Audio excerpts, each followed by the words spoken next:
Welcome back, Retail Therapy. My name's Will DeFreeze. Barrett Dudley, how we doing today?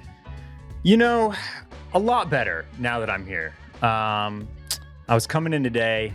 Well, I was all geared up to tell you. What I was all geared up to do is just be a total cliche of myself and this podcast, because it's just barely May.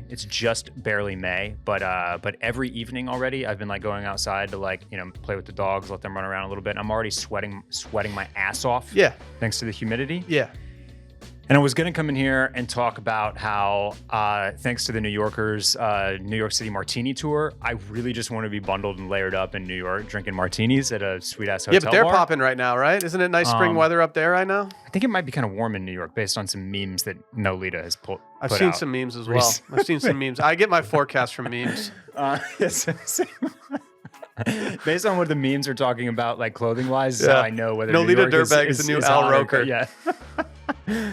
But I was gonna just pop off about how I just wanted to be like dripped up, layered up, chunky sweatered out, sipping martinis in New York City. But instead, I walked in here today, and Will, you're just giving life with your mullet. And now I need you in like a mesh football jersey, just like pounding Trulies at the bar, maybe hitting a pickleball court or two. It's pretty.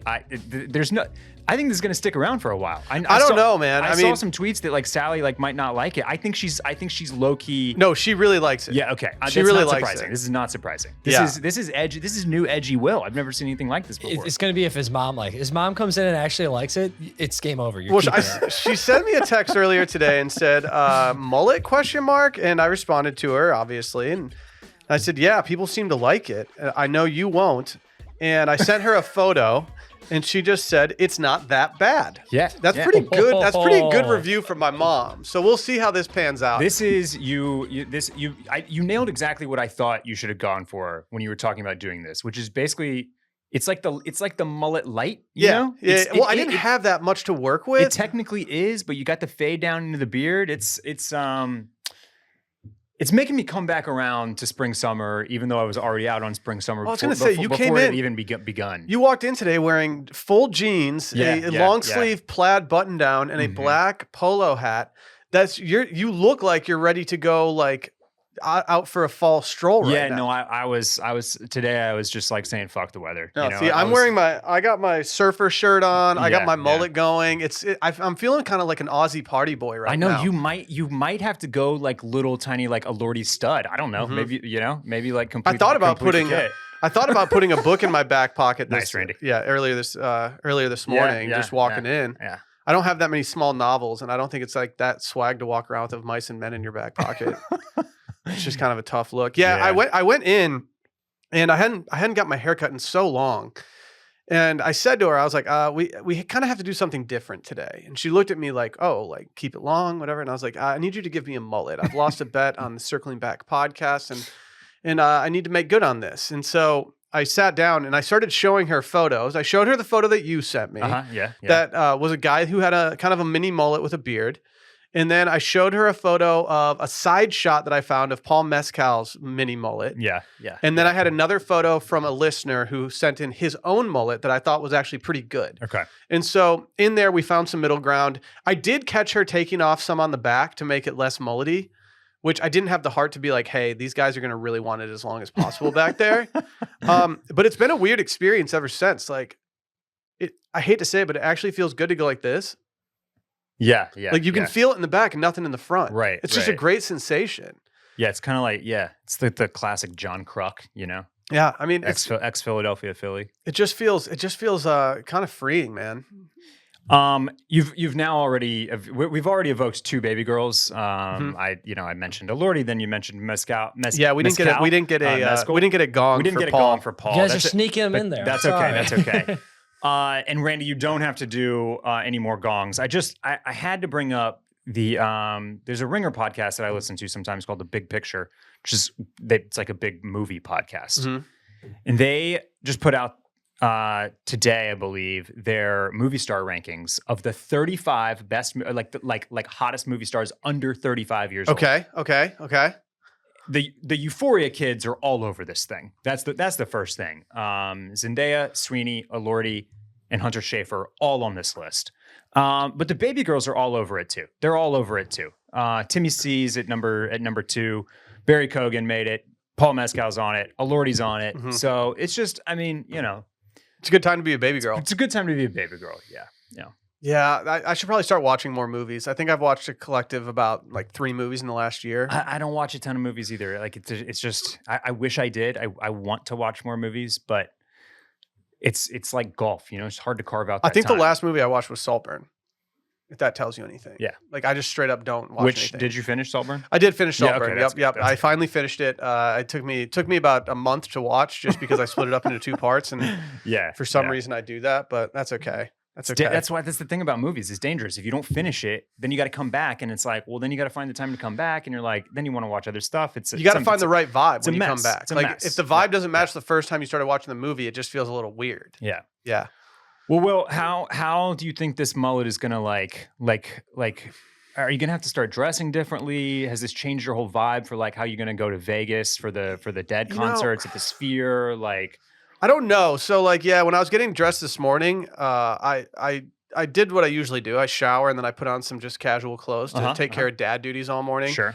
And I just tossed on some shorts as well as a kind of like a sweatshirt thing with a country club logo on it. And I was like, man, the mullet and the country club logos just don't really like mesh together very well.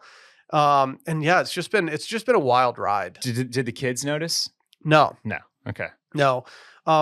This morning when our childcare arrived and I was doing the handoff, I could tell that she wanted to ask, but I also didn't really want to explain at that time. So I just kind of let her stare at the back of my head for like a while. Yeah. And so I'm just kind of confronting that right now. I kind of forget that I have it. And then I realize like when I go in public and talk to somebody like, oh, I still have this and I should probably be like a little aware of it. Well, she knows you're a podcaster, right? Well, I got to do the thing. Podcasters have to keep a certain je ne True. sais quoi about them, True. right? You got to keep people guessing. So. Well, I remember I told you a while ago, like I wore my Western hat on an errand run to go pick up some pizza down the street. So I could just walk the street, put on the hat, not have any pressure around it. And I kind of did the same thing yesterday because I went to the Charlie Crockett concert at Waterloo Records downtown. And I just stood in line, hey, this is me. You were just this vibing. is just who I am. You were just fitting right in. It's just who I am, man. At Waterloo, standing in line for Charlie Crockett. Yeah, but all the dudes I was fitting in with were wearing like short gym shorts and frat tees and stuff. Okay. So it was a warm one. I feel like had the weather been slightly more temperate, you would have seen a lot of kind of like the stolen workwear valor. Yeah, for type sure. thing going on. For sure. But maybe with the Western tilt, definitely Wranglers, definitely boots, but like a little bit of Carhartt action on top. Dude, the Western wear was out in the line. It was a pretty good line of people. All hats that look like that every other Thursday hat. That James is wearing right now. Uh-huh. Mhm. Yeah. Yep. Yeah, there were a bunch of people dressed pretty cowboy for it. I was pretty happy with that. But that was the moment yesterday when I said to myself, I didn't even say it to myself. I said it to the couple that I made really good friends with in line. I said, like, this is the last time I'm wearing pants for a while. Like, it's just been tough out there. Yeah. It's just so sweaty out. You called out the fit. It is a little fallish. And I was like, I was thinking about busting out the shorts, but going long sleeve on top. Okay. As my middle fingers to the weather. Mm-hmm. Then I was like, no, you know what I've not done in a while? I've not worn a button up. That's big. In quite some time, and I'm going to force it because I can feel the shorts, the switch to shorts. Just it's impending. I should probably go through my closet right now and pick anything out that I didn't wear for the fall and just get rid of it. Just figure it out. Just get rid of it. Just be done with it. This is everyone's reminder to go do that. Actually, I have some other reminders for people. YouTube.com/Sunday Scaries podcast. We have every one of the retail therapy episodes up on there. Well, most of them. And just go check it out. Go subscribe. Help us out. At retail.pod on Instagram. We also have our scented candles back in stock. Velabox.com/Sunday Scaries. Go get that. Without further ado, we have another drink of the summer entry per Barrett. Yeah. So I was scrolling some emails. I get one from Robinhood called Snacks, and occasionally it has some good insights in there. And that's actually where I was alerted to a potential new drink of the summer. Now, this is not so much a specific drink as it is a specific liqueur with which to make a variety of drinks. Yes. Or can it be used as like a... You could sip it on the aperitif? rocks. Yeah, absolutely. But it's also in a bunch of cocktails. And it's sold out everywhere. And now I want it so badly. That's the retail therapy mentality, That baby. is the Let's retail go. therapy mentality. I'm talking about Chartreuse. I Now- have some familiarity with Chartreuse, but I don't know why and I don't know how. If I had to guess, it's because our friend Micah likes to pour up random liqueurs and Okay. stuff like that and serve it at his place. And I think this was just part of my COVID thing. But can you tell me about Chartreuse in a way that might explain it better? Well, the first I'll say, if I was holding up a bottle of Chartreuse right now, you can kind of see it in this illustration here, you would definitely recognize it. Mhm. It is a very, very bright, almost neon green liqueur inside of a green bottle with a pretty aesthetically pleasing label, also in green. Now, what I did not really know is that Chartreuse is made by monks in France. Like all of it. Like Still all of today? it, still today, it's just made by a group of monks in France. And it's kind of an herbal liqueur. It's in a bunch of different cocktails, a bunch of old school cocktails that like bartenders kind of across the country have kind of slowly been making an attempt to revive over the last 10 to 15 years. And finally last year, they hit their peak in sales. They sold 1.6 million bottles last year. And the monks, they're just like, yeah, we don't want to make more than we're already making. And so they're just not. And so this has created, I'm pro-monk here. of course, a shortage. And now this stuff is even more in demand than ever. Basically, the monks are like, we pay attention to Supreme as well. The monks were like, we see Pappy Van Winkle and understand the need here. Yeah. We can start getting these at charity auctions for like $3,000 if we really play our cards right. That's right. So I looked it up, and it does say that just for a pure taste here, it says that it's slightly sweet, though more herbaceous and vegetal in taste. Yellow Chartreuse is sweeter than green Chartreuse. Yellow Chartreuse is noted with flavors of honey, saffron, and anise spice, whereas green has lime, citrus spice, and fresh cut herbs. I will say, now I really would like some. Like the fact that this isn't some bitter weird thing, it's not Malort adjacent, it's Nope. not like anything like that. Like now I'm starting to really be like, I need to start making this happen. Yeah, I think two common cocktails that you may come across on menus that are kind of like old school cocktails, but that have had a little bit of a resurgence. One is called a bijou, and another is an Alaska. Okay, I think I've had an Alaska. But yeah, this just for the history, this liqueur has been made by Carthusian monks since 1737. Okay, so they've got the clout to back it up. I mean, just like they've just been doing the damn thing, and so just stay on the lookout.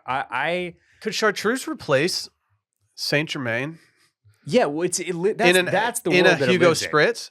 Maybe so. Maybe like a more herbal kind of Hugo Spritz. Yeah. Right. Can I enlighten Saint you Germain's to- what, like lavender, right? Elderflower. Elderflower. Okay. I will say I was enlightened to Saint Germain recently. Not recently, probably 10 years ago. I worked with a French woman who had a lot of French pride. And we were trying to get some for some cocktails that we were making. And she enlightened me that it's a completely American-made liqueur. Like it has nothing to do with France. Like I even just looked it up. It was originally distilled by a guy named Rob Cooper. Interesting. So yeah, there's no actual like French heritage when it comes to that drink, even though Hugo Spritz was dubbed by numerous outlets last summer as the cocktail of the summer, the drink of the summer, the Dots. Well, yeah, it's all kind of disheartening at this point. Well, the liquor, the hard to get liquor stuff is interesting to me because like I don't know. I'm not such a liquor head that I need to like get like the stuff that you can't get. I'm pretty okay with what the liquor store has in stock most of the time. Yeah. I was gifted a bottle of Fortaleza tequila and had no idea how rare it was, or not rare, but how difficult it is to find these days until someone came to my place and was like, "Where'd you get that bottle?" And I was like, "I don't know. Like my buddy gave it to me." And he was like, "Well, they're like impossible to find." And suddenly I was like, "Well, now I want to drink it even more." I've had it in my cupboard for about 8 months now, and I've taken 2 drinks out of it. What is this one called? Fortaleza. Okay. It's got like the little the top of it kind of looks like a cactus. That's how I identify it. Well, but now I want to be a Chartreuse boy. Now we got to be a Chartreuse boy, and I would just my thing. I think I'm just going to keep my eye out for it on menus. Yeah, that's a good call. At restaurants and stuff, because our author here on Vine Pair mentions how it's basically impossible to get any of the Chartreuse styles in Brooklyn. And so I immediately was like, okay, well, that's Brooklyn. Yeah. We're probably fine down here until I dialed fall. up Total Wine. I dialed up TotalWine.com where you can see the stock at all the stores near you. Sure enough, it's totally it's just not available anywhere close. Should we DM the monks and see if they can hook us up with a little bit? Yeah, I mean, they're probably down with influencer marketing. Yeah, like, hey, we've done some deals with some other liquor companies. Like, we'd love to talk to you guys about some opportunities. They can. They're allowed to DM. It doesn't break the vow of silence. Okay, so that's good. That's because they're not talking. Right. That's what we have going for us. They're not talking. Yeah, that's perfect. I'm worried. Like, I don't have anything for drink of the summer right now that's like a lead horse. And I know it's not even May yet, or at the time of recording it's not May yet. But it's a wide open race right now for a lot of cocktails to emerge. Can I bring up one that I've put on here? This should not be the drink of the summer, but I was very surprised to see that people were making these. It's called the Hot Girl Summer Cocktail: ice, lemon juice, Diet Coke, vodka, a shot of espresso, more Diet Coke, and a wedge of lemon. Okay. I hate to say what I'm about to say. I bet this tastes really good. So, I love going to the comments on stuff like this. They rarely fail. And immediately somebody says, somebody please tell me that this tastes like a Long Island iced tea. And I saw that and I was like, oh, it does kind of give that. Somebody else responded to that and said, no, it tastes like sour dirt. Okay. And I thought both of those comments were funny, but let me ask you this. You've been known to make a Spromart, a little espresso martini at the crib. Spromart. Yeah. Okay, sure.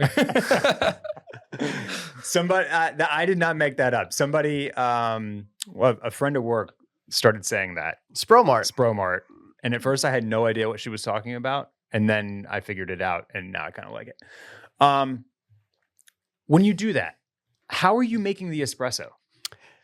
See, at the time when I was really making them at home, I was using our Nespresso machine and just doing the espresso setting. A shot of Nespresso out of an espresso. And that's how I was supplementing everything. I feel like that's what you have to have, because I know that some people are like have espresso makers at home and love to pull a shot of espresso and make their own latte or whatever. But like, I've never made an espresso martini at home, and I can't make this at home because I don't know how to get the shot of espresso. All I've got is a drip coffee maker. I'm glad you said this, because it's actually amazing that espresso martinis took off like they did. And it kind of makes sense that they would just solely in a restaurant scenario, because people aren't making espresso to make cocktails at home. And so this is purely a group cocktail. Yeah. It's truly the one cocktail in the last few years that if one person gets one, every single person gets one.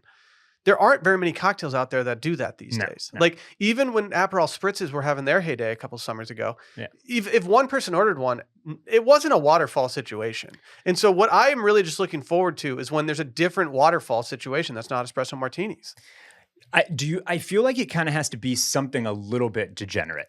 Like we were going through the other day, I was talking to somebody, we were just going through like the evolution of the kind of the go-go juice drinks.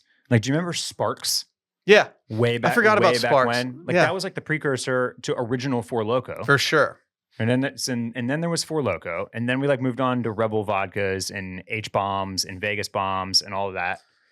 And then like espresso martinis like are kind of the current king. Okay, so caffeine is the number one thing. Yeah, I feel like you kind of need it. It's gotta keep the party going. It's got to give everybody a little boost. Celsius doesn't have the juice to mix with anything. Yeah, like it doesn't have the social juice. Red Bull's like a generic enough brand that Red Bull vodkas can become popular because like everyone likes a Red Bull every once in a while. Right. They got sugar-free Red Bull. Who among us? But like there's no caffeine drink outside of coffee right now that can usurp what's going on. I don't know. Carajillos don't have the juice. I mean, as much as people want it to have the juice, it doesn't happen. We want it to happen, but it doesn't seem like it's got the legs. I will say that Mr. Black is my favorite mixer for espresso martinis. Mr. Black has like the most minimal sugar that you can have for something that tastes as good as it does. Okay. And I was sent a bottle by Mr. Black through the DMs, but since I got that, I will say that my espresso martinis were much better once I had that in my life. Is there a shortage of Mr. Black though? That's the key question. I would be interested. I whenever I see it at a restaurant, I'm like, okay, these people have it dialed in. Like they're not trying to make an espresso martini from scratch. Like they understand this is probably the best way to do it, and I'm fine with that. It looks like I'm able. Oh, up. Oh, no. It is currently available in store. Available in store. I'm not able to purchase it online through Total Wine, but it is currently available in store. I haven't mixed Diet Coke and vodka since I think I was 19 years old. Well, so the hot girl summer here drink, it's a skinny bitch in disguise, basically. It's a right? From an ingredient standpoint alone, it's a great topical drink for, for all the basics out there. It's true. I would try one single one of these, even if it tastes like dirt. I did read something about people being worried about their enamel on their teeth, and I think that's a valid concern. Yeah, basic. Yeah, I just don't know. Like, nothing's gonna change unless we get something else that's like a popular caffeine. No one's gonna do like yerba mate stuff. Maybe we just reached. Maybe the espresso martini is the pinnacle of the group drink. Maybe that's the final boss of the group drink. It's possible. I don't have anything else to like combat it at this point. Like, as much as we try to make the Carajillo relevant, it's just not happening. Okay, Barrett. Yeah. I'm feeling pretty inadequate right now because I don't have any hobbies in life that require me to leave the house. And just this morning, I got a text from my wife, and she said, "All right, I'm doing it. I'm signing up for my classes." And she's now taking like an 8-week pottery course. And I've never felt like I'm more pressed to figure out something that I can do outside of the house. She's going to mahjong nights with the girls. Right. Like, she's reading 50 books a year on her Kindle. She's doing pottery classes. And I'm just sitting there and I'm like, all I do is listen to records in my house and like get my ass kicked in FIFA every once in a while. Yeah. Somebody asked me a few weeks ago what I did for fun. Mm-hmm. And I wasn't able to answer the question very quickly. And it made me think. That's why I started going to record stores. Yeah. It's like that. That's like the stock answer for me now. It's all I have. Yeah.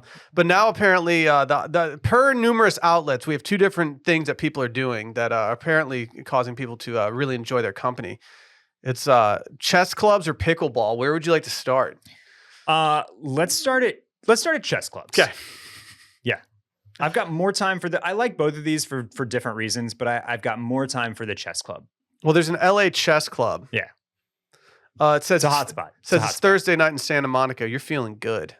You're sitting across the bar from a cute stranger, and the vibes are vibing.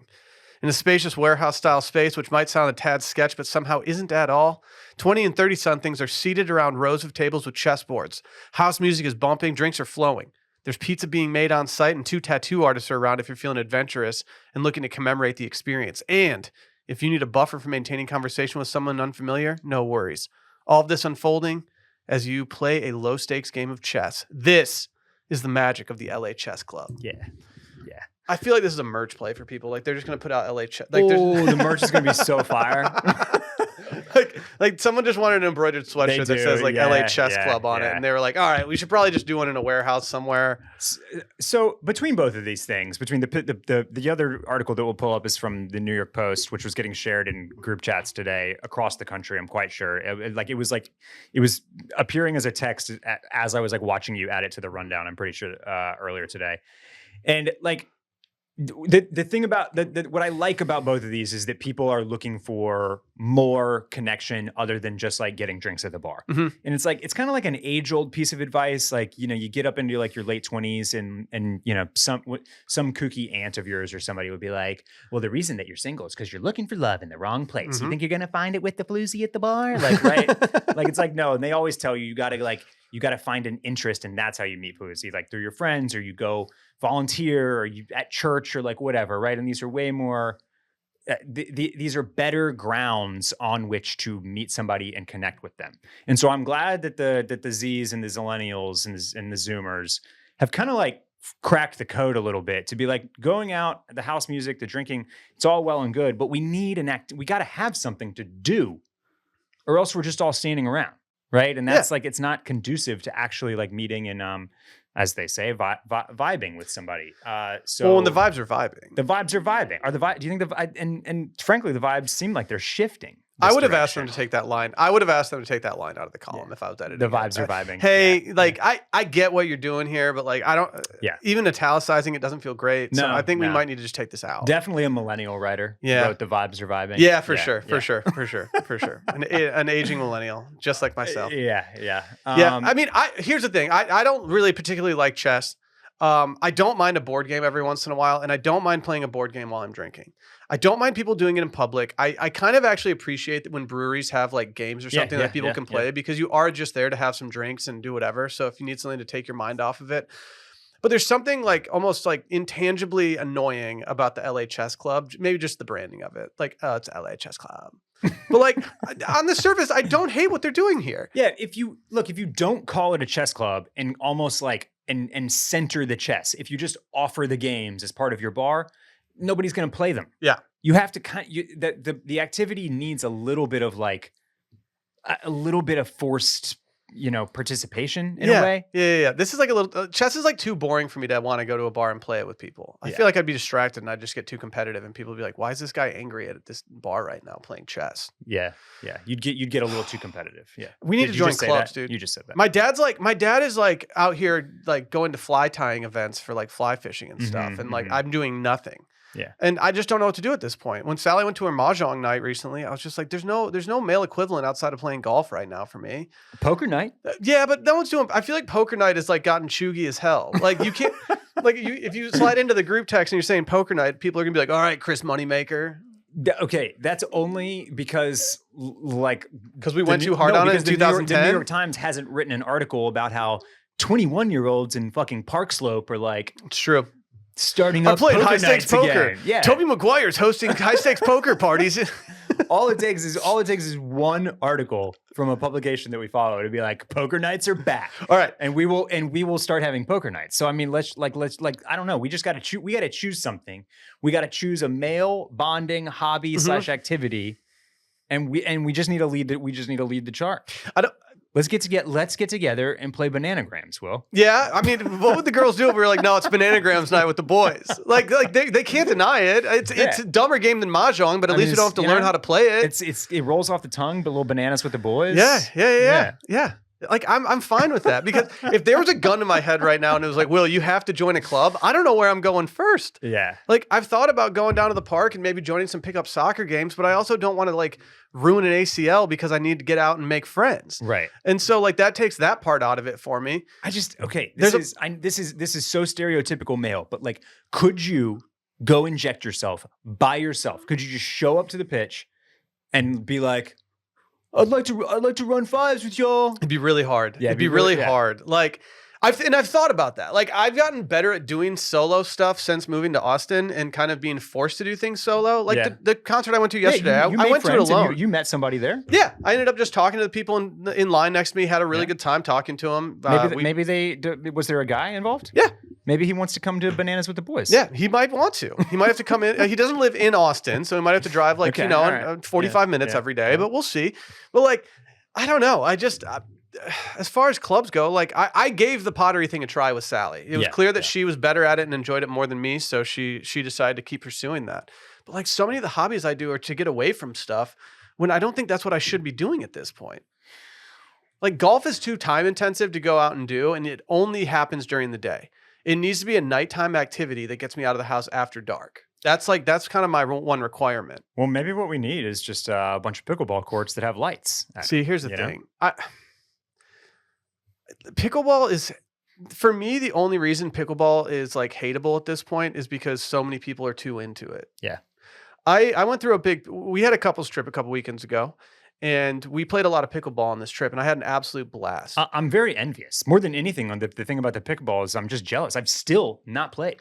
It's really fun. It's really easy to learn. Yeah. Like I mean, the rules are a little different than tennis. The rules are a little hard, but it is a very easy game to play, especially if you have ever played tennis in your life at all. You just kind of have like the instincts to figure it out. Right. You can't hit the ball the same. But like, I kind of get why people are obsessed with it. I understand. It's a low investment sport that everybody can play. Essentially, everybody can play. I mean, tennis requires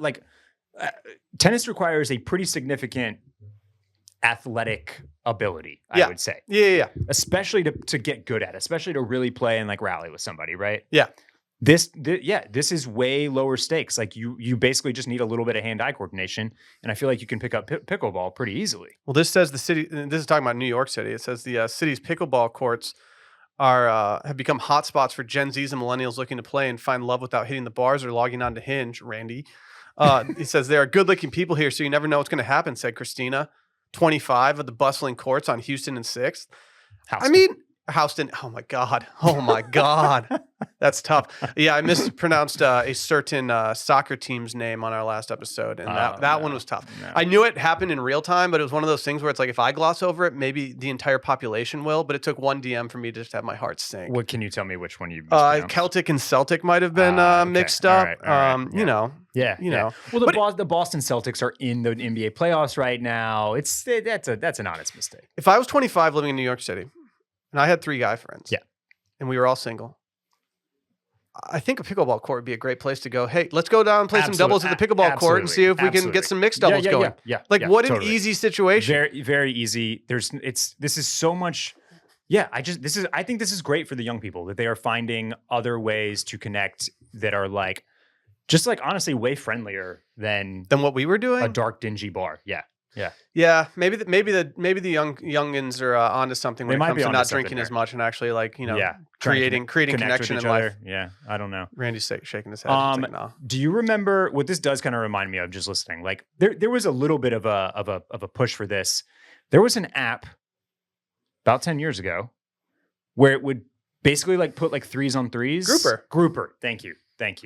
And like, didn't it generally suggest that you go do something rather than like just meet it? I know people were meeting at bars on groupers, but like it was like do bowling or do like, you know. So I never the was arcade or I never got to do there, grouper because I wasn't living in a city that offered itself to grouper. Yeah. My wife was a fan of grouper. They would go on dates, like they would go 3-on-3 dates all the time and just do that kind of thing.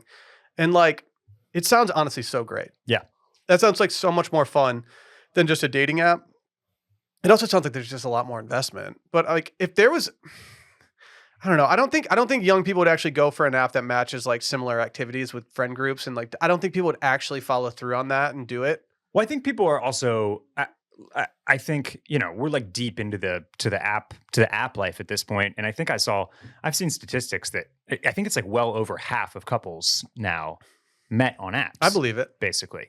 And so I think that there's a pullback from that. People, I think, kind of have a desire to not to meet in person again. Well, I mean, it's been 10 years. It's been 10 years since dating apps came out, right. or like even more. Yeah, I think probably more than that. And the fact that it's been that long since dating apps have come out, like it's bound to have them not be cool at some point. Right. Yes. Yeah. Exactly. And so, exactly. there's, especially in certain communities, like people are just going to not want to do it. If I lived in New York City, a dating app might be the worst way to do it just because like you are surrounded by so many people, but I also know that there's a lot of statistics out there about people living in cities being more lonely because there's so many people and they don't know how to break into things. So like, I'm just glad I'm not on having to face this right now. Glad you're not having to try to find dates. I would go play pickleball for dates though. How's it going, Randy? Going well over there? Fantastic. Do you need Will and I to like come like wingman with you like and play some pickleball? Yeah, let's go to some pickleball courts. Let's do some pickup basketball in the driveway. We could do that instead of mahjong nights. Oh, you want to get like a little 21 group? That'd actually be kind of fun. Some horse. Some actually, 21. that sounds awesome. See, like that sounds awesome. What if every single night we just went to some dude's driveway and played basketball? Like it'd be so much fun. But like, I just feel like I get roasted if I propose that in the group chat. Like, dude, what if we just went and played basketball at Barrett's place for a little bit? Everyone's like, what? In his yard? Like, yeah. Little driveway hoops. Yeah, no big deal. Knockout. We can lower the rim a little bit. 21. Yeah, then you lower after everybody's tired out a little bit, you like lower it to 6 feet and just like do a little dunk contest. We got the perfect place, bowling headquarters. Dude, let's just throw it back and just do like kid activities that we did as kids. Like we can just start playing basketball together. We can do mini sticks one week. Let's text Ross and I'm gonna propose a new boys' night. I don't know. Ross can ball though. Called Bananas and Basketball. Mm-hmm. There we go. And it's like, we tire ourselves out a little bit, just get a little tuckered out on the court, shooting a little hoops. Yep. And then we come inside for some beers and some bananagrams. Yeah. Yeah. It's easy. Get all tuckered out. Who says no? Who says no? I'm not. In. That sounds great. I still think there's an ACL at stake here, but I mean, it's fine. They're all fine. Post 35, there's always an ACL at stake. I like the idea of doing other stuff though, like just doing all little kid events. Yeah. I have thought about trying to join something like going to like a rock climbing place. Like that seems like a place that a lot of people like to meet. Little ABP action, Awesome Bouldering Project. Yeah, something like that. I need to do something. I just don't have the arm strength to meet people in those situations at rock climbing things. To be like, "What? Are you okay? Why are you shaking? Your feet are on the ground. You've taken one step up. Or like, what's going on?" We probably should have talked about this a couple weeks ago when it was more in the conversation online. But Mark Zuckerberg he's doing something, and I don't think I hate what he's doing, but I also am not in love with what he's doing. But Mark Zuckerberg used to kind of have the founder wardrobe mentality that Steve Jobs had. He would pretty much wear jeans and a black t-shirt every single day. And that was kind of what a lot of founders were doing for a while. I think it was very in vogue. And I think people adopted it, including myself at one point, just to simplify my wardrobe during COVID. But now we're dealing with a problem here. And it's that people are saying that Mark Zuckerberg might be fashionable. And it's scaring me a little bit. As far as like billionaires go, I do appreciate the way that Mark Zuckerberg spends his time and money, at least publicly. The way that he just like, I don't know, wants to like smoke meats and do combat and like surf and stuff like that. Like, I'm glad he's doing that instead of spending all of his time trying to go to space like other billionaires. Yeah. But I also don't know if I'm ready for a world where Zuckerberg is like embraced as a style guy. Right. He's got a very fuckboy looking thing going on in this photo that we have on the screen right now. Yeah, this is the infamous photo. I actually don't even know what he was doing on He was just announcing I think he was just announcing a new product or feature and just kind of doing something. But then they put the pretty boy filter on him. Pretty boy filter on him. I thought that was real, like the way he had the beard and stuff. No. Yeah, and that's the problem is that a lot of people, I think that went so viral that a lot of people just think that that's what he looks like. Yeah. No. That had the pretty boy filter on, which gave him the perfect scruff and did a little something to like, it definitely like made him kind of tan instead of it reduced the pink. It reduced the issue that we're all dealing with at this point, which is just the kind of like, you know, the rough around the eyes. Yes. And I mean, he still looks better here than he has in the past, and still is giving a little bit of the F boy with the you know, silver chain hanging out the T. But yeah, I do feel like this transformation started a little bit with his foray into combat sports. Yeah. Seemed like him starting to put his body together. Definitely feels like what got him putting his wardrobe together as well. And one of the reasons why I know that he's been doing some of this is because regularly he'll pop up in wearing John Elliott. He's a big fan of John Elliott. Okay. Yeah. Okay. Do you think that's a stylist? Or do you think he just has like someone that just like sends shit to his house? No, I think somehow he discovered the brand and he was like, I like this. Yeah. Because I don't get stylist vibes from this because it's not a huge departure from anything he's done in the past, but it's also not good enough that I'm like, oh, someone's curating this for him. Exactly. Like it almost does seem like he's doing it. Like let's talk about Chris Pine for a second. Oh, yeah. Like he's made a pivot. Yes. When he showed up at the premiere of whatever that was, I immediately sent that photo to Laura and I was like, this guy is doing a thing. He's really doing a thing. He's gone all in. Yeah. And then the next day, like that photo was everywhere. I mean, we got Bradley Cooper being a boyfriend chameleon and changing his entire style up. Yeah, but like these guys are doing it to such an nth degree that I feel like it's so curated by like a stylist or someone. Maybe it's not. Who knows? But like, I mean, yeah, Zuck doesn't have that kind of juice right now. He's more of just he's just kind of a guy who looks like he's got his Discover feed on lock and is just getting suggested good products from random people. Yeah, and you know they mention how even when he was doing founder wardrobe, like he was buying the basics from Brunello Cucinelli or whatever. Mm-hmm. So I just think that he's like, I said Brunello Cucinelli one time on Sunday Scaries, and like that was really the tip of the iceberg. That's the domino that started. Yeah, it definitely was. From what did you say? Cucinelli to low. I like the idea of making a brand just called like Brunello Cucinelli. That's just a little different. That's a meme account. Yeah. Let's see. I'm trying to pull up that photo. Here it is. Was it the one like the recent one of him like in shorts? The recent one. The Pool Man premiere. Yeah. Okay. Was he the Pool Man? I don't even know. He's got to be. Because if he's the Pool Man, I get why he's showing up like this. Like that's very Pool Man of him. But this is very. I mean, he's been carrying the bit for a while now. Like he did some interview or something where he like showed up to a restaurant and met the guy, and he was wearing like 2-inch booty shorts and like he looked like Hunter S. Thompson out of Fear and Loathing in Las Vegas or something. Have you heard the theory that this is all because of the time that Harry Styles spit on him and he's been changing ever since?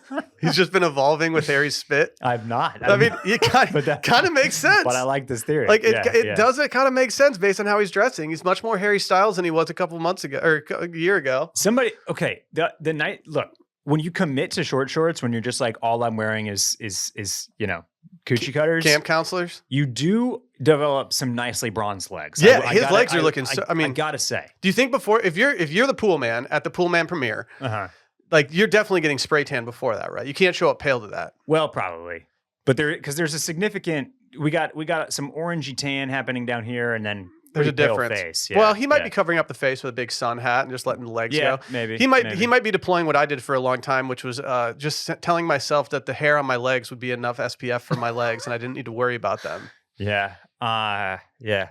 People were also talking about how giant his head looked in all these photos. Yeah, the hair and the beard combo really amplifies the head size. And I don't know if it's just like the angle or if this is like a movie star thing. Apparently, movie stars, like most of them have giant heads. Really? Like, not egos, like just like big. They're just like all big bobbleheads, like literal giant heads. Yeah. Is that just I don't even know. I don't know. They just pop on screen or something. Big heads just pop. Or well, they're all something. short. So are their heads just normal Chris size? Pine's like 6 foot. Yeah, true. I was gonna say, is his head just at camera level and like it Maybe. just looks like it's big? I feel like this is more angle than anything, but we're red carpet guys. Like we know how it feels. Right. That's true. Boy, just about a year to the date. Yeah. Here. Yeah. Our first red carpet debut. We must have biffed it because we haven't been invited back. No, we got invited. We got invited back. But on the other red carpets, yeah, we need more red carpets in our life. Yeah. We haven't got any more opportunities like that, so we might need to figure that out.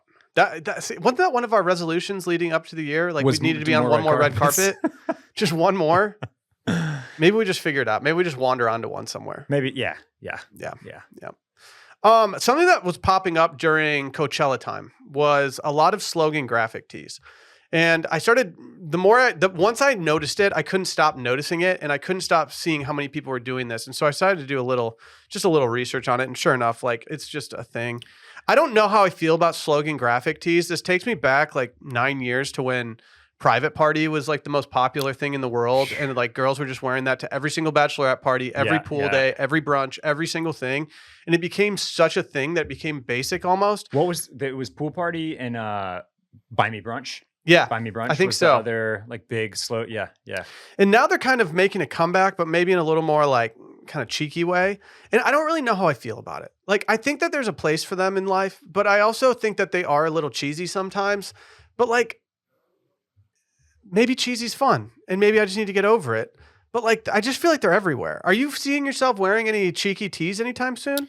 I don't know. Do you have any? You know, when I saw this article was linked, I knew that I Told You t-shirt was going to be the lead image, which I'm pretty sure is patron brand of the brand Loewe. I mean, I believe. I don't know. The font on the shirt is the same font we use for Wash Media memes. So it's not like some high design meme thing. Like I mean, high design fashion thing. It's a very basic font. Look, I think I've always got time for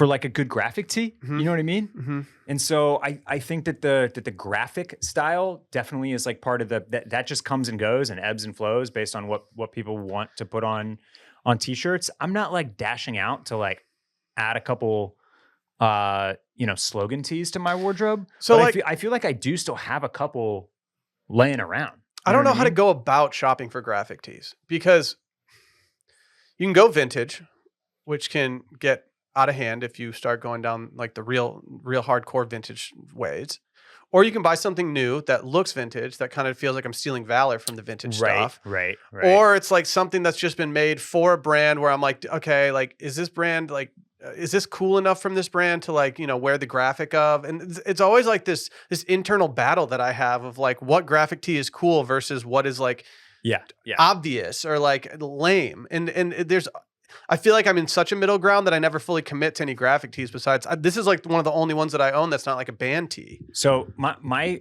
go-to shop for graphic tees, to just look at graphic tees, to see what's out there, to see what's popping, is I go to Union Los Angeles website. That's the super famous streetwear and high design boutique in LA on like La Brea or whatever. Have done all the collaborations, the Jordan, et cetera. And they carry an awesome group of brands that's everything from like Bodhi and other like designer labels all the way down to just really kind of niche streetwear, whether it's like online ceramics or a bunch of brands that you haven't heard of. So they really run the gamut of like what's happening in graphic tees for me. It's anytime somebody asks about graphic, I'm like, just go. Yeah, I'm on here now. Go shop Union and just like see what floats your boat, see what's popping out. Yeah, there. this is good. Where do you stand on band t-shirts when will you only wear a band? Are you the type of person that will only wear a band t-shirt if I bought it at the concert? If you got it at the concert and really like the band, like I hesitate to even want to get shirts that I didn't get from somewhere or that I didn't have like a direct connection with. Yeah, the only thing like that's always been my rule of thumb is that if I didn't buy it at the concert, I'm not going to buy a band t-shirt. The only thing now is that the concert merch, and I don't know, like merch has had such a resurgence that I think, the last 5 years it's gotten better with a lot, and there are some better blank brands out there that are putting out a higher quality product. But for so long, and a lot of my band tees are trash. Yeah, terrible blanks, tees. Terrible tees. And so every once in a while, a brand like one that comes to mind is called Made Worn. They'll do like much higher end, band tees that are on really good, like they are making the blanks. They're not on blanks. It's custom t-shirts, and they cost like $100. But if you love a band and you want a really high quality t-shirt, then I sometimes kind of understand where you might go there. Mm-hmm. But yeah, historically I've always been like, I'll buy a band tee if I'm seeing the band, and like I want the dates on the back. You know what I mean? Like I want that. Yeah, I want that cachet. And there's always the dream of it feeling cool when that t-shirt's like really worn in and it's your own vintage tee. Exactly. But it's tough getting there sometimes. The other thing that I would just drop in here, like on the slogan front, like I think this Loewe tee that I told you one that Zendaya wears in Challengers and has been wearing again recently in like some promo shoots and publicity photos, like. That's one that I think, you'll look back in 10 years and you'll be like, okay, yeah, sure. This one down here that says, it's not me, it's you. That's going to be like the Instagram caption that you look back on and you're like, why did I write that? Yeah. Why that sounded lame. Yeah. Yeah. That's the territory that you have to be careful of with, I think, the cheeky graphic tees. It's like something kind of vague or esoteric, like probably works and you won't regret. Something that like is trying too hard to be cheeky or funny, like probably gonna be pretty chuggy in 10 years. So are the legend shirts gonna be coming back? Yeah, I'd probably keep those in the drawer. The also, FBI. grabber booty and pinch. Yeah, the female body inspector shirts. Basically, if it came from Gadzooks, I can't imagine it coming back. That's fair. Yeah. That's fair. Yeah. Should we do some quick hitters? Let's do some quick hits. People are saying it's a great time to buy Chinese denim with the Chinese exchange rate. Japanese denim, I'm sorry. With the exchange rate, are you going all in on Japanese denim right now? So I've seen this brought up in a different context, which is that right now it's the time to go to Japan. Yeah. Maybe we should just do that. Let's do it. Given the weak Japanese yen. Tokyo meetup Nordstrom when?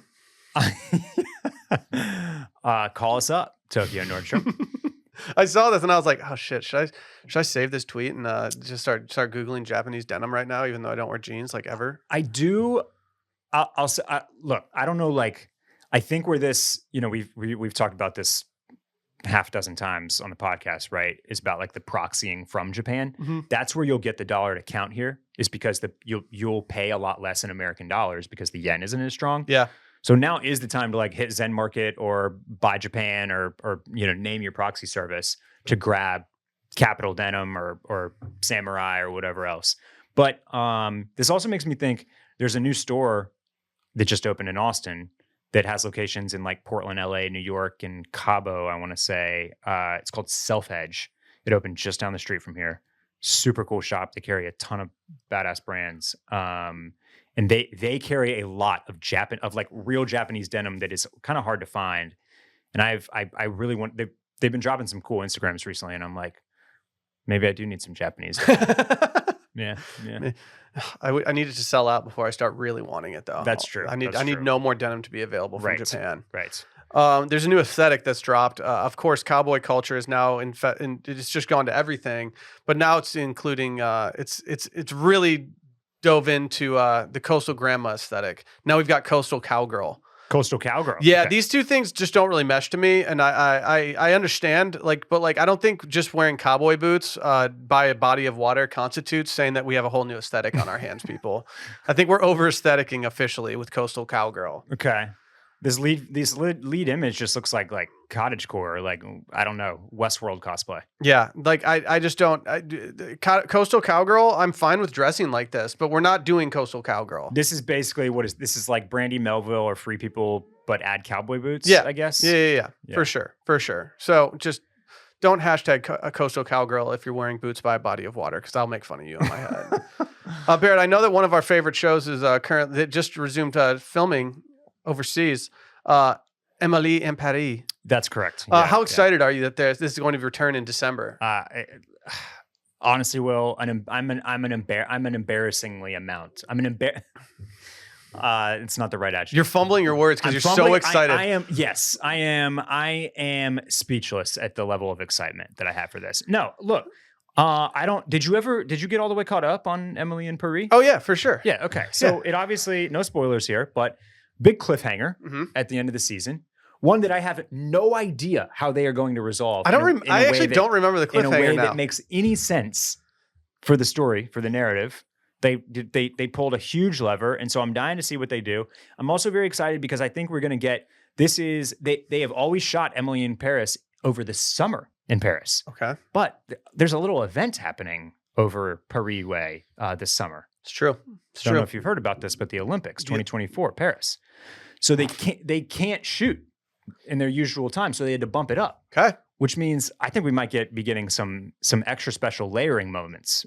I'd be fine with that. I'd be fine with that. From Lily Collins and our other band of crazy characters. It is the easiest show to feel zoned out and fluffy too. I can't believe that it took me so long to get on board, because this show got absolutely torn to shreds when it released. Oh yeah. Because people were so just like, I think it came out at the wrong time. People were really just not ready. They were not, what the world wanted when Emily in Paris dropped was not this type of like white girl frivolity. Yeah. You know what I mean? Yeah. But like this show is so like, it's so surface level dramatic that it's just like, if you are mad about like how surface level dramatic it is, then that's your problem, because the world needs brainless television shows, and this is on the Mount Rushmore of brainless television shows. Like it looks good, everybody's attractive, it's easy to get sucked in. It makes Paris look like the cleanest, nicest city in the world, but it is also pretty surface level. It's like an Instagram filter for a TV show. Yeah, which is fine. No, I'm excited. Have you been watching any fluff TV lately? I haven't really had much in my repertoire. So the two shows that kind of like fill the slot for me right now, I hate to call either of them fluff, because they're not. They're both really, really funny and well made. And I also don't want to take shots at Emily in Paris, because I think it does a great job of what it means to do. You know what I mean? But Abbott Elementary. Okay. On ABC, where you can watch all the episodes on Hulu, and then Girls Five Eva. Which, you are a champion of that show. Peacock, but got picked up on Netflix, and they put out a little 6-episode season, which I've got one more episode. But like, if you liked 30 Rock, you will really like Girls 5 Eva. Okay, like it's the same. I feel like the name prohibits people from getting in on it. It probably is like a little bit. Yeah. It kind of boxes itself in a little bit. Yeah. But man, it's funny. Okay. It's the same like rapid fire, just like jokes every 30 seconds. Okay, on that perfect. Show. I'm gonna sign us up for that. And both of those are 20 to 30 minute episodes, so it's really easy to just like pound through them. Yeah, I haven't had much lately. Like the only thing we've been watching that is considered like just kind of mindless television's just Traders. I will add. I was actually I had dinner with friend of the pod Phil and his wife this past weekend, and they're big Summer House people. Okay. And I will say, I have been getting sucked into some Summer House episodes randomly. Recently. I could see myself going down that rabbit hole. And there's something about it that is pretty engaging. I don't know what it is. I do not know what it is. All those shows, I could easily get sucked into like all those shows. But your mullet is reminding me of star of the show, Kyle, who Kyle's actually on notoriously has a mullet, and he's like 42 or something like that. He's on season 1 of Traders, which I started last night. And right. I hate to say this, but when I saw that he had the mullet going, I was like, damn it. Yeah. I don't want to be this guy. I don't want my closest comp to be him on this show right now. Yeah. That's okay. Yeah, it's okay. It's okay. Well, people thought we were with him at Derby last year because they thought Brett was Kyle. Do you remember that? Yeah, I do. That girl came up and she was like, I thought you were Kyle from Summer House. Brett does look a lot that like day Kyle. he especially looked Kylie. Yeah. Very Kylie. Yeah. It's big for Brett. It's big for Brett. Yeah. A big day. Apparently the Le Creuset 2024 color guide is out per this tweet from Waka Foxa Flame at Dumbledonk. Barrett, what color are you going with this year? Ooh. I mean, my eye is immediately drawn to flame. I get it. Yeah. I like the classic red Le Creuset. I'm never gonna poo-poo someone for having some kind of red. Around these parts we're big green boys. So the artichoke. What is this? What is it? Is this a French pronunciation of avocado? Artichoke, I think. Artichoke? That makes a lot more sense. Yeah. What about you? What do you? I don't know. I don't know. There's part of me that's like, do we need everything in the kitchen to be matchy, or do we want to go like do we want a kitchen to look like something from a romantic comedy that is set on the seaside in a picturesque house, or do we want something that's a little more northeast, almost like cozier vibes, like farmhouse vibes? You know, I think for me, I'm gonna maybe. I'm liking the sea salt if I'm gonna have like a coastal kind of fluffy house. Okay, all right. But if I'm just gonna go with the at home stuff, I don't know. I might go flame with you. I might get figgy with it down fig there. I was just about to call out fig. Yeah, too. that fig is kind of nice. That's a nice tasteful it's interesting. Purple. Yeah. What, Randy? Consider that a little more plum, but yeah, that's true. That's true. Yeah. Maybe plum was taken by a previous year. Could be. Olive is kind of nice. I could do the olive. It's a little too olivey for me. It's pretty olivey. I like the juxtaposition between the gold knob and the olive. That's true. Look, it's good. Yeah. It's nice. I'm glad they went gold with that instead of the silver. I cannot see the word Le Creuset without thinking of Johnny Drama at one point. I think Dom gets out of jail and he starts cooking using Johnny Drama's Le Creuset. and Johnny Drama just walks in and he goes, don't touch my Le Creuset, bro. And for some reason, it's just always, I can't even see the word without thinking of Johnny Drama saying Le Creuset. There's some 10-year anniversary of something from Entourage coming up this year, I think. I think that could be easily a show that would find its way into my before bed. I can fall asleep to an episode and not worry. I need to find a setting on the streaming apps that turns off a show if it's after 10 p.m. It automatically stops it from auto playing the episodes after. Okay. They need to have some type of system here. Yeah. Because I can't fall asleep. Like I do it with audiobooks. I should just set up a sleep timer. But whenever I start listening to an audiobook late at night, I end up falling asleep, and then suddenly I'm 6 chapters deep and I stop listening because I just can't get there. So if anyone's listening from any of the streaming services, please make this happen for your boy. I feel like that was a remote feature that was before its time. Mm-hmm. Like kind of in between, like late stage TVs, like right before Apple TVs came out. Oh yeah, they had that sleep 30 or whatever that you could hit. I could use that. But then we all moved to Roku's and Apple TVs and whatever else, and it's like there's no room for that button. You know, gets in the way. I'm Apple TV dedicated. Gets in the way of the aesthetic. I love the Apple TV. Let's do some wish list items. I got 2 on here. You want me to start off? Please do. All right, I have 1 item on here that I'm not buying, but I'm just putting it on the wish list in case it ever goes on sale, and it's not going to because I think it's I think it's selling just fine without my help. This Never That has a crochet shirt that I'm just vibing with. I like the color blocking. I like the color scheme here. We got some navy blue. We got some forest green. Got a little plum, Randy. I don't know if that's plum or not. It's kind of not reading well. Could be fig. Yeah. It's $450. There's one of those things where you click through on it and then you're just devastated by the price. Yeah. But I just kind of like it for some reason. Not going to get it. It's a nice vibe. It's a good shirt. I will say, I do think, I feel just even looking at this thing in the photos, I think this looks better on the hanger than it does on body. I think you're right here. You know, and maybe you're just like clawing for something to make me not buy the shirt for $450, which I appreciate. But I very much agree with you here. I don't think that on the model in the photo, I'm like not as into it. Yeah, I would agree. What's your second item? I just put the link in because I forgot to earlier. This is actually something that I'm going to buy. I've told myself that I'm going to allocate some funds towards some things for a hobby, Barrett, golf. And I don't buy enough. one thing that I'm in desperate need of is shoes. And golf shoes for me, I just hate most of them. And this is the first pair of shoes in a long time that's readily available that I'm just like, you know what? I think I can deal with these. And they're the Nike Air Zoom Infinity Tours. They're just white. They got some nice sheen to them. Beautiful shoe. It's just a good golf shoe. And I've been looking for so long that I think I'd be an idiot not to actually get these. I bookmark Nike golf shoes multiple times a year. I just simply do not get to play enough to ever justify the purchase. Yeah.